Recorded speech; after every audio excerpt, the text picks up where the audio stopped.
Hey guys, let's talk about exercise for people that are overweight and obese. That's going to be the next thing we cover. So I'm going to share the screen and jump right on into it, okay?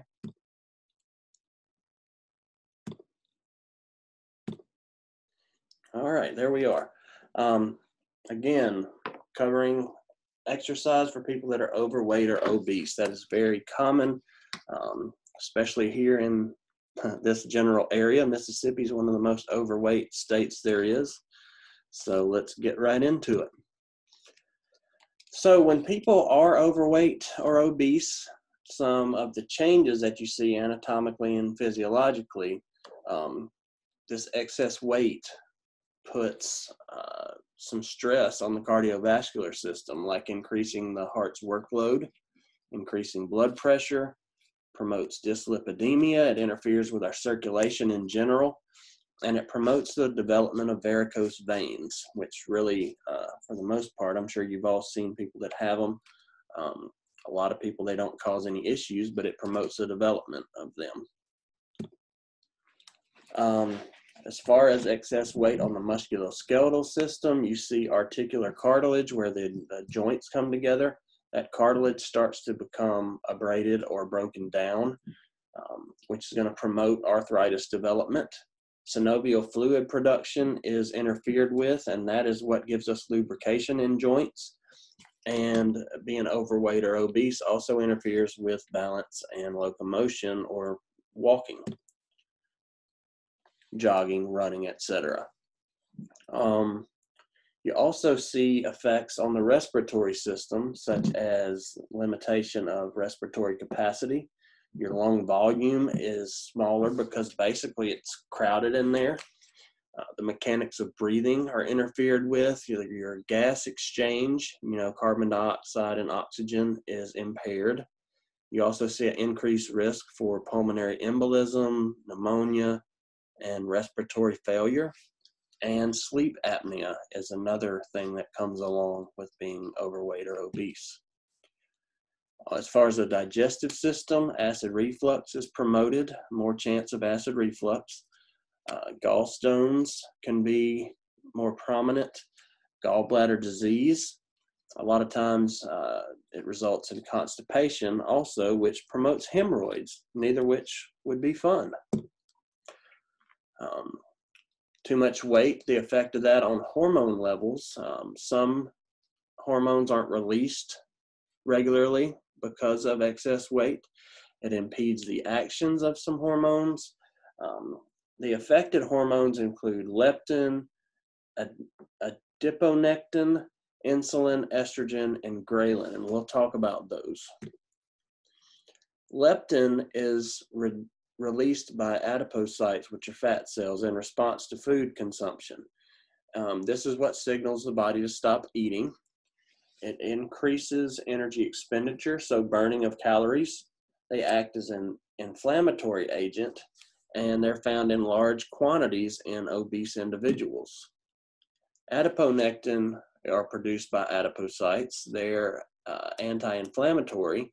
They decrease the risk for heart attack, and they're found in low quantities in people who are obese. So you see they have benefits that come along with adiponectin, and it's found in low quantities. The previous is found in high quantities, and the results are detrimental.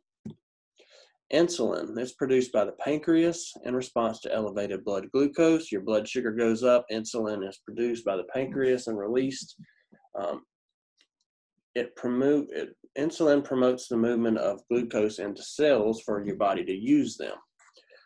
This function is impaired in obese individuals, so the pancreas releases excessive amounts of insulin, which is not necessary and not effective because your body isn't using it as well. Also stimulates fatty acid movements into adipocytes.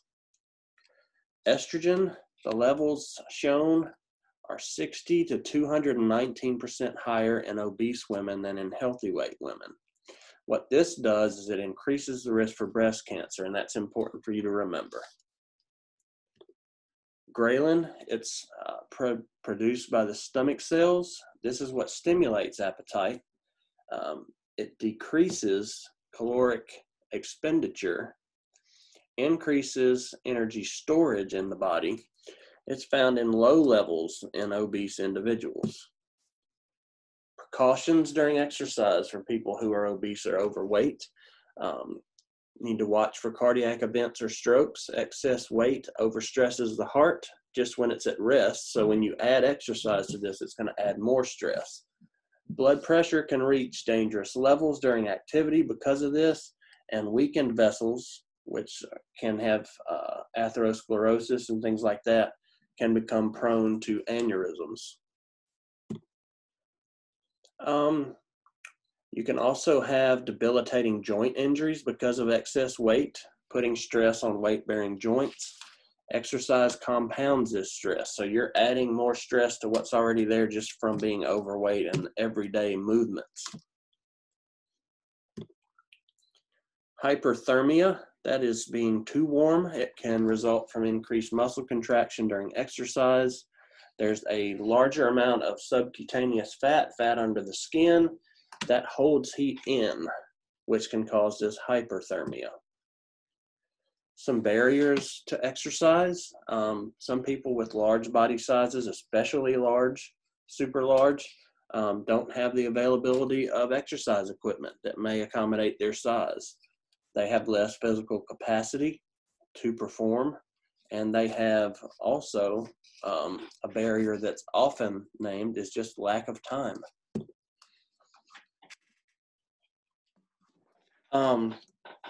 Your body fat distribution and health. This is important. Your intra-abdominal fat, which is stored around the organs, it's in the torso. If you have a lot of fat in this area, it's going to increase your risk for chronic disease. If the body fat is stored in your hips and thighs, it's not necessarily associated with an increase in the risk of chronic diseases. So if you're going to have fat build up, you want it to be in the lower body, not up here in your intra-abdominal area, your thoracic area. That's when it becomes more of a risk for chronic disease. Some of the benefits you see through exercise is improved cardiorespiratory functioning, a lowering of blood pressure, an improvement in your blood lipid profile, which is always good. Improves the heart and lung functioning. Even if weight isn't lost, you can still see improvements there. And it enhances breathing as fat is lost and your lung movement isn't restricted by the fat that's in there, kind of blocking the movement of your breathing mechanism. Another great benefit is it decreases the risk for type 2 diabetes. Little self-talk here. I went in for my yearly checkup.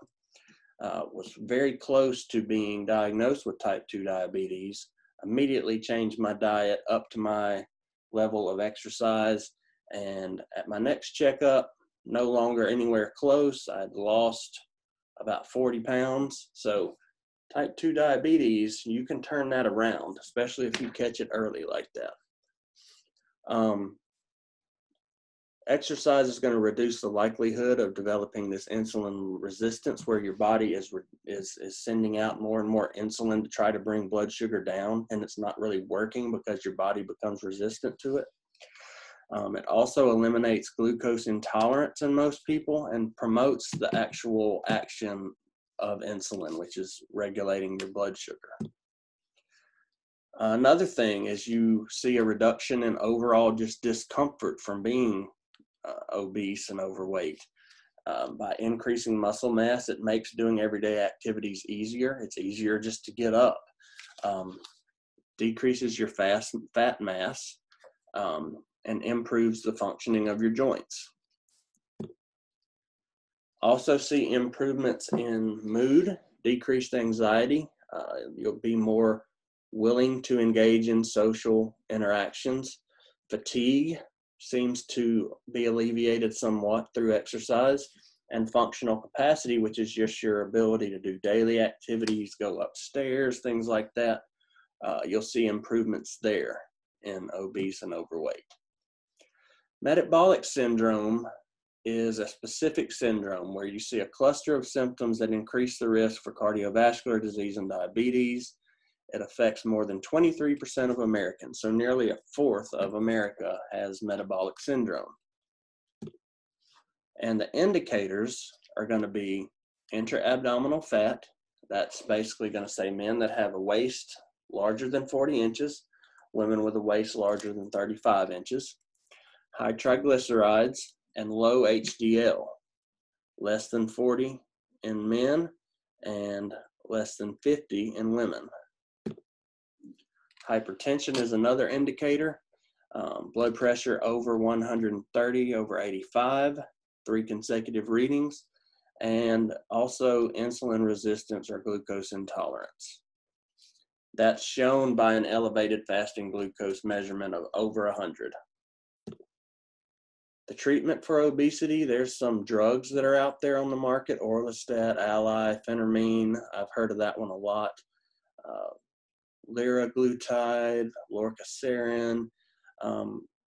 There are drugs out there. They help you to lose weight. When you stop taking them, you can put the weight right back on. That's the problem with drugs. There's some different surgeries that can be done. Gastric bypass, lap band, stomach sleeve. These all basically make the area for you to hold food smaller, and you're given a specific diet that you can eat X amount of this and this and this. If you want to lose weight without having to go through this, just follow the diet that someone would have after gastric bypass or a lap band without having it done, and you'll still lose the weight. It would just take a lot of willpower to do so. The treatment for obesity, diet and exercise, common sense. You want to eat nutrient-dense foods to limit energy intake, which is calories taken in, but still get your proper nutrients, and participate in vigorous exercise for long duration. Moderate exercise alone doesn't necessarily result in significant weight loss. So vigorous exercise is what it takes, as long as they can go, to actually lose weight. As far as testing, ACSM says that exercise testing is often not necessary for overweight and obese if they're beginning a low to moderate intensity exercise program. But if they've got comorbidities like joint injuries, limited flexibility, hypertension, and heart conditions, you're going to run into some other things that need to be checked out. If they're present, then use standard exercise testing. If the client has been cleared by a physician, limit the initial workload to 2 to 3 METs, which is a very, very low level of workload.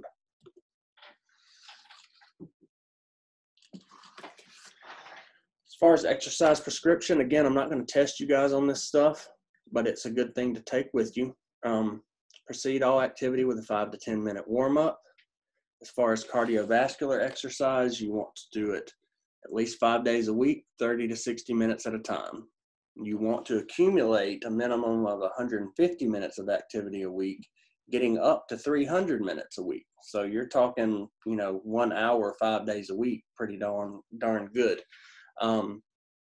Encourage moderate intensity initially, progressing to greater intensity as you get farther along.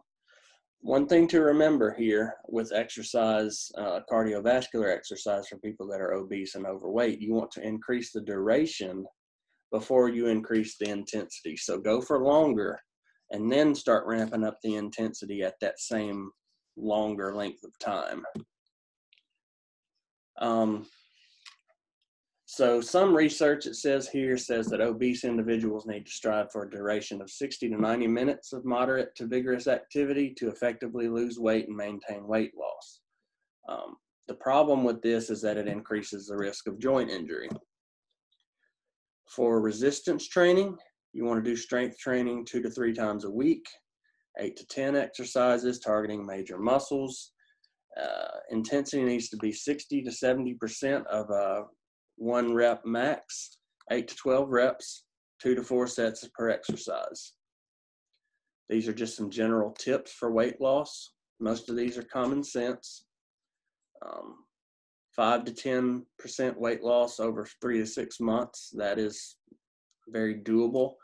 The slower you lose weight, the more prone you are to keep it off rather than just like a crash diet. Changing diet and exercise behaviors are the success. That's what gives you success with long-term weight loss. If you want to lose 1 pound, you have to create an energy deficit of 500 kilocalories a day, which means you have to burn 500 more calories than you take in each day. That gets you to 3,500. So every 3,500 calories that you burn more than you take in, you will lose a pound. We talked about that already. Do resistance training 2 days a week. Some sample exercises, core muscle training using stability ball. These are different things you can do: lumbar rotation, seated ball bounce with front shoulder raises. You want to do some upper and lower body training, so you can use the stability ball again here and do seated leg extensions, thigh adduction, seated row using elastic tubing, chest stretch, hip flexor stretch. As far as nutrition, 45 to 65% of the total energy needs to be in the form of carbs. Limit intake of simple carbohydrates. These are carbohydrates that you're going to find in boxes, prepackaged meals, mac and cheese, cereal, things like that. You want to have more complex carbohydrates, which are natural foods, vegetables, things like that. Women need 25 grams of fiber a day. Men need 38 grams of fiber a day. Protein needs to be between 10 and 35% of total energy intake. Plant-based proteins are a good way to get it in the diet, and lean meats, poultry, and fish, that's where you want to get it. Fat needs to be 20 to 35% of the total energy intake. Limit saturated fat and trans fat to less than 8 to 10%, and have a higher proportion of mono and polyunsaturated fats. Those are the good fats like you find in avocado, nuts, canola oil, things like that. Limit cholesterol intake to no more than 300 milligrams a day.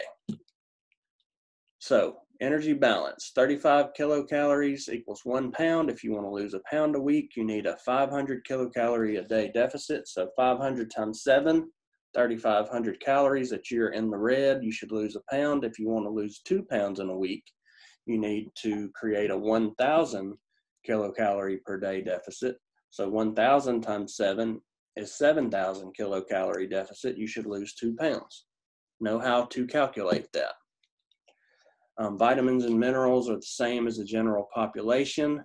If somebody's on a very restricted diet, they might need a supplement, vitamin or mineral supplement. Nutrient-dense foods meet the micronutrient requirements on a limited energy budget. So not as many calories, but still getting the nutrients that you need. Water, very important. It makes up a large portion of our body. Women need a minimum of 2.7 liters a day, men 3.7. 2 to 3 8-ounce glasses of water 2 hours before exercise. Consume 1 to 2 cups of water 10 to 15 minutes prior to exercise, and 1 to 1.5 cups of water every 15 minutes during exercise. That's to keep from getting dehydrated and also to keep from getting hyperthermic, which is too overheated. And that was short and sweet, easy. Hope you guys are enjoying the class so far. Thank you for watching.